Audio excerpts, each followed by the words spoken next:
हिंदी साहित्य और विचार की दुनिया में बहुत मौलिक ढंग से और व्यापक समाज को लेकर सोचने समझने वाले दो महत्वपूर्ण लोगों का नाम है। वाल्मीकि जी खास तौर से मैं कहना चाहूँगा कि उनकी कहानियाँ, उनकी कविताएं लगातार हमने पढ़ी, उसकी चर्चा भी की और परिचय तो बहुत पुराना था, लेकिन इधर और ज़्यादा सघन हुआ था। जब वो बीमार थे तो गंगाराम में एडमिट रहे, तो मैं वहाँ भी मिलने जाता था और जब वो कीमो के लिए आते थे तो वहीं ठहरते थे करोल बाग में। मेरा दफ्तर भी बहुत पास था, तो लगभग जब वो आते थे जब भी तो मैं उनसे मिलता था। लेकिन ये मिलना महत्वपूर्ण नहीं, मैं मिलता इसलिए था कि उनसे काफ़ी कुछ सीख सकूँ।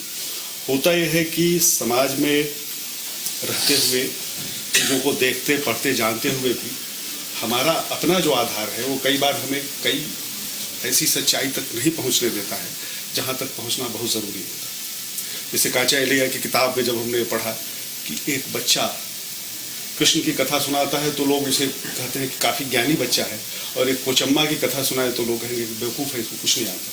तो ये जो सोचने का समाज कर रहे, इसको पढ़ने के बाद मैं बहुत हतप्रभ था कि सोचने का यह जो ढंग है ये हमें उनको पढ़ के ही आ सकता था, खुद से नहीं आ सकता था। ऐसा नहीं कि मैं बेवकूफ़ हूँ, अनपढ़ हूँ, लेकिन फिर भी नहीं आ सकता। तो इस तरह से वाल्मीकि जी में ऐसा बहुत कुछ था।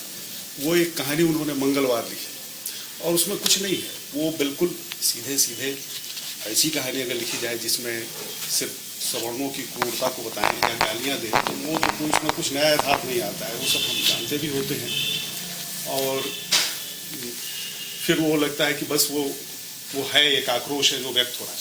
लेकिन ऐसा नहीं था उनके लेखन में। उनके लेखन में जो ये हिंदी का उच्च वर्गीय सवर्ण समाज है, इसकी विसंगतियों को, इसकी विडंबनाओं को और इसकी विडंबनाओं से पैदा होने वाली त्रासदी तक को का इतना अच्छा चित्रण है, इतना सटीक चित्रण है, तो उसको पढ़ने के बाद लगता है कि हम अपने समाज को फिर से देख और समझ रहे हैं। ये दृष्टि दलित लेखन में जो विकसित हुई, निश्चित रूप से वो वाल्मीकि जी और फिर इधर तुलसीराम जैसे लेखकों के कारण और उनके साथ ही हो सकी और उसका विकास आगे होगा।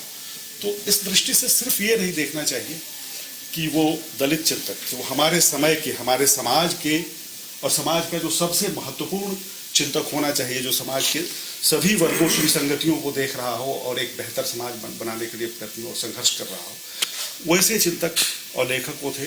और उनकी रचनाओं में मिलता है। मंगलवार जैसी कहानी उन्होंने लिखी और देखा कि किस तरह से हिंदी का जो ऊपरी सवर्ण समाज है और ब्राह्मण समाज है, ये नीचे के मनुष्यों से तो नफरत करता है, लेकिन पशु पक्षियों और जानवरों से प्रेम दिखाकर अपनी संवेदना का विस्तार करना लगता है कि उसका मानवतावाद मनुष्य से ज़्यादा उससे जुड़ता है।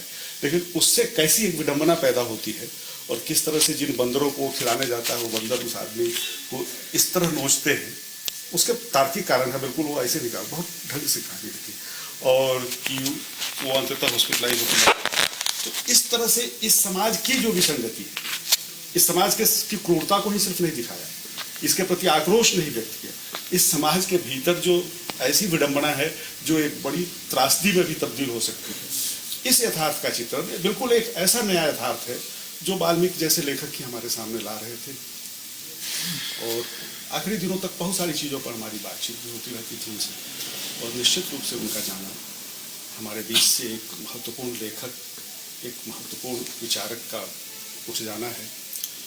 और ये तो औपचारिकता है, हर बार कहा जाता है कि हम अगर उस विचार को बचाते हैं तो वही उस लेखक के प्रति सच्ची श्रद्धांजलि होती है।